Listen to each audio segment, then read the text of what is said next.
Hey guys, welcome to Stick It Up Your Glass. My name is Ann. I do better when I'm walking, so excuse me if I'm jumping around a little bit. I've been in the wine business for about 26 years now, mostly on the sales side of things. I started off in restaurants and then retail, and then on the distributor side, and then on the supplier side. I spent about 6 years importing wine, mostly from Italy, and that's kind of where I fell in love with Italian wines predominantly. But I think wine is fun. It should be fun. And unfortunately, I think a lot of us have kind of done a disservice in the wine industry, making people feel bad about their wine drinking choices. So what I'm hoping to do with Stick It Up Your Glass is bring a little bit of fun into wine again, and hopefully encourage people to get out there and try all sorts of different wines without judgment, without feeling bad. I'd love to answer your questions. If you want to drop something in the Q&A, I will be here to help. But weekly, I'd like to start something on our YouTube channel, Stick It Up Your Glass, where I pair wines with everyday foods in all sorts of different price ranges as I go out into different markets in different cities where I sell wine. I'll be interviewing people in the industry about some very simple ideas and simple pairings, anything that they might have to add to the discussion. And I would encourage everybody to ask me something that I might be able to answer. If not, I can certainly reach out to other people. But the whole idea of this is that I've just read and spent too many years seeing people put down people for their choices and their opinions. If you want to drink Caymus or you want to drink Sutter Home White Zin, who the hell cares what the rest of us think? It really shouldn't matter. It should matter what your tastes are and your preference. If you like sweet wines, we all started off there. I mean, this dates me a bit, but I think I first started drinking alcohol. It was Bartles and James wine coolers, Zima with Jolly Ranchers in them. I mean, it sounds disgusting. I certainly can appreciate a $300 bottle of wine, a $5,000 bottle of wine, but there's certainly a lot of wines that are under $20 that are amazing. And if not amazing, good, structured, well made. But ultimately, this should be fun. Drinking wine is fun. It's something that brings people together, and you're going to hear that over and over again with some of the interviews that I've conducted, because my voice shouldn't be the only ones. I would love to open up this as a discussion with other people who have been in the industry, interviewing both the sales side, sommeliers in restaurants, wine experts in retail, and people who aren't experts, people who just like to drink wine. I mean, I think to myself, have I just become this insufferable snob? Over the years, maybe. My dad likes to put ice in Sauvignon Blanc, but he also lives in a place where it can get up to 114 degrees. Does it dilute the wine? Yeah. Should I give a shit? Probably not. Who cares? That's what he likes to drink. If somebody wants to bathe in the wine, it's none of my business. And we need to remember that people who are just starting off in that journey, let's not be shitheads to them. You know, if they want to drink something that's $10 or they want to find a decent box wine, that's where the rest of us started. So when I see magazine articles that say, are you a wine snob?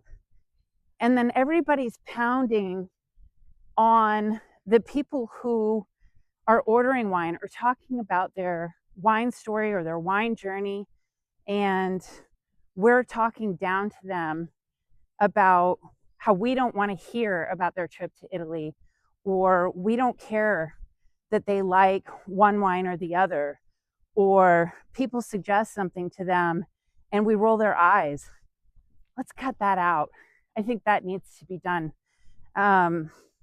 It's ironic that in the same post where they're asked, are we wine snobs, that the reply is, in fact, acting snobby about it.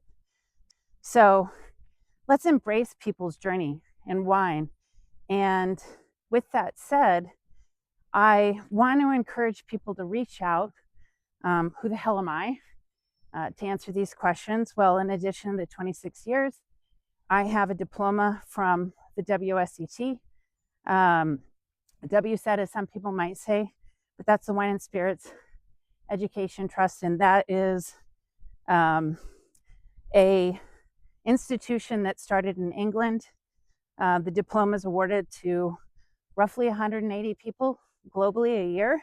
I think a little over 10,000 people have earned it since 1950 when this started.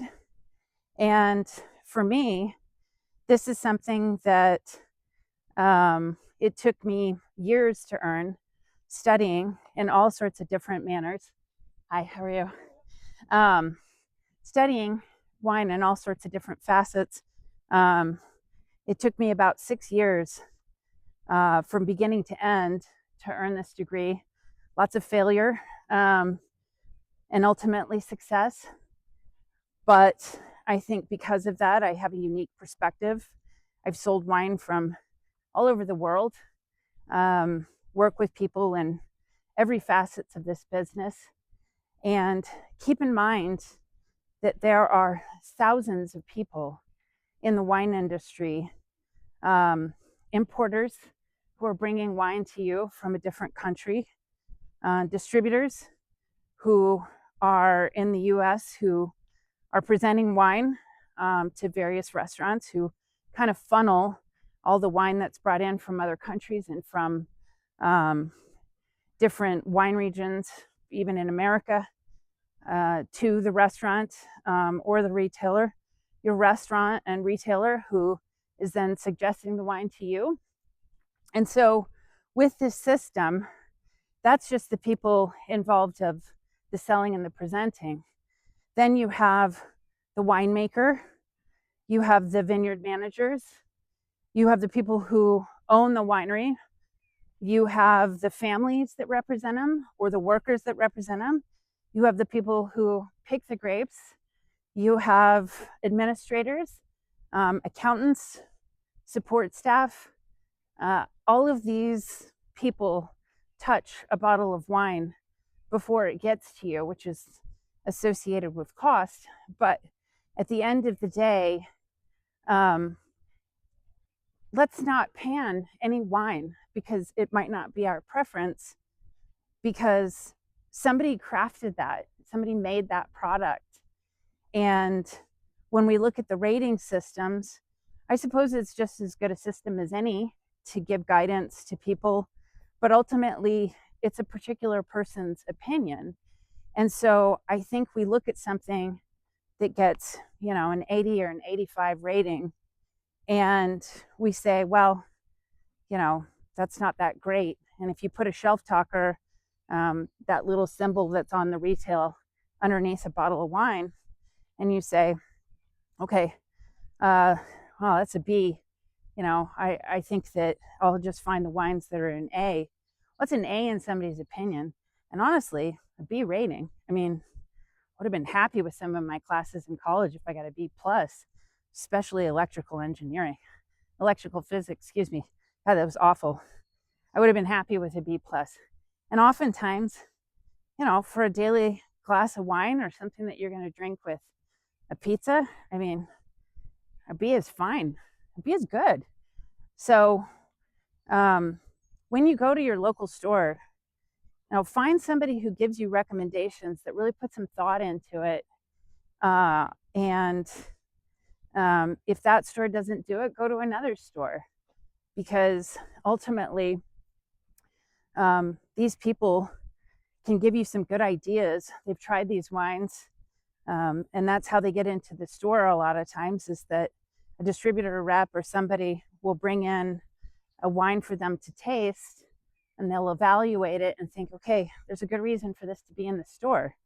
And so they can recommend you something that works, but I'm happy to as well. So DM me your questions, put them in the comments, and I'll try and get to them as quickly, as soon as possible.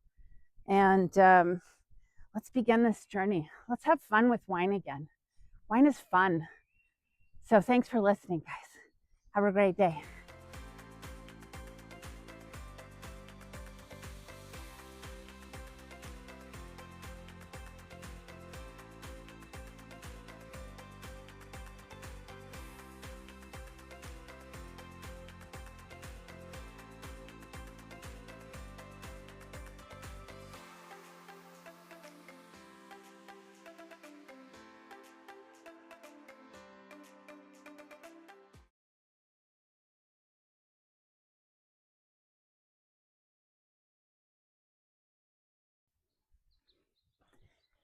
Hey, guys.